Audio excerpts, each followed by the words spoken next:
दोस्तों, आज हम सुनने वाले हैं बूढ़ी माँ की सत्य कहानी। माँ, आपके बेटे ने मनी ऑर्डर भेजा है।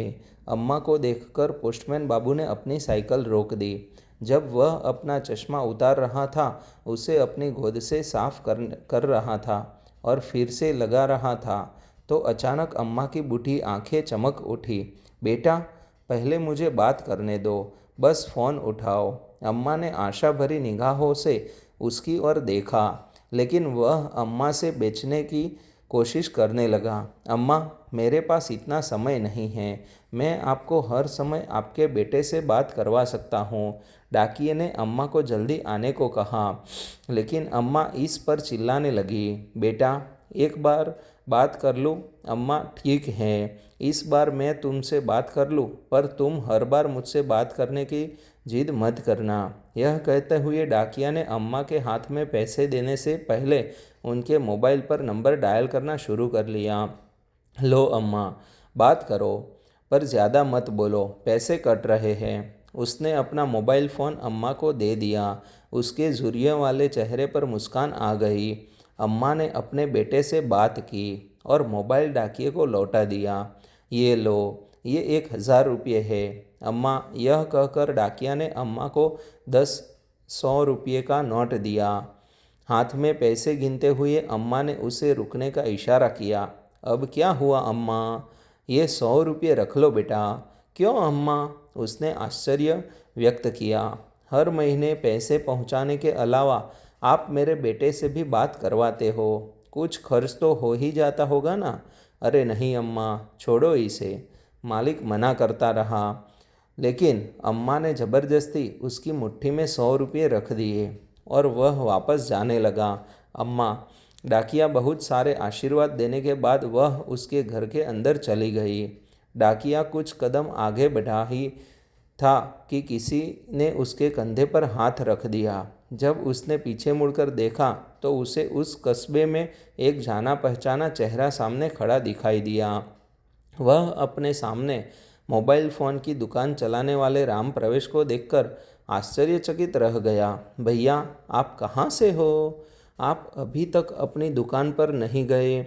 मैं यहाँ किसी से मिलने आया हूँ, लेकिन मुझे आपसे कुछ पूछना है। राम प्रवेश की नज़र डाकिये के चेहरे पर टिकी थी। क्या बात करना चाहते हो? पूछो भाई। भैया, आप हर महीने ऐसा क्यों करते हो? मैंने क्या किया? राम प्रवेश की प्रश्नवाचक निगाहों को देखकर डाकिया थोड़ा डर गया।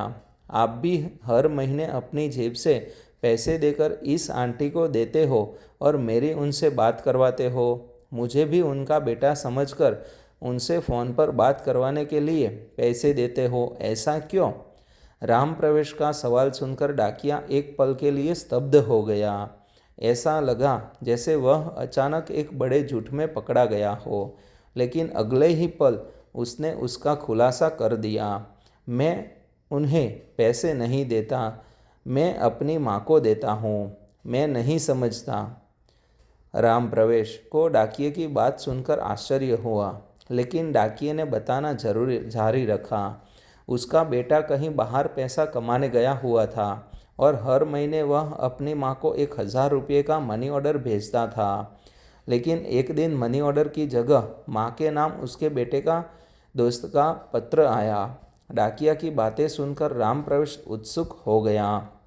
कौन सा पत्र? उस पत्र में क्या लिखा था? उनके बेटे की संक्रमण के कारण मृत्यु हो गई, वह अब नहीं रहा। तो फिर क्या हुआ भाई? राम प्रवेश की उत्सुकता दोगुनी हो गई, लेकिन डाकिया ने अपनी बात समाप्त कर दी। मुझ में अम्मा को यह बात बताने की हिम्मत नहीं थी, जो हर महीने चंद रुपयों का इंतज़ार करती है और अपने बेटे की सलामती की उम्मीद करती है। हर महीने मेरी तरफ से उनका मनी ऑर्डर आता है, लेकिन वह तुम्हारी माँ नहीं है ना? मैं भी अपनी मौसी को हर महीने 1,000 रुपया भेजता था, लेकिन अब मेरी मौसी कहाँ है? यह कहते हुए डाकिया की आंखों में आंसू आ गए।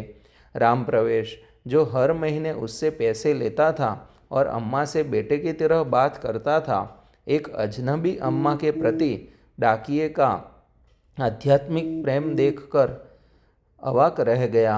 दोस्तों, ऐसी कहानी देखने के लिए हमारे चैनल आप सब्सक्राइब कर लीजिए।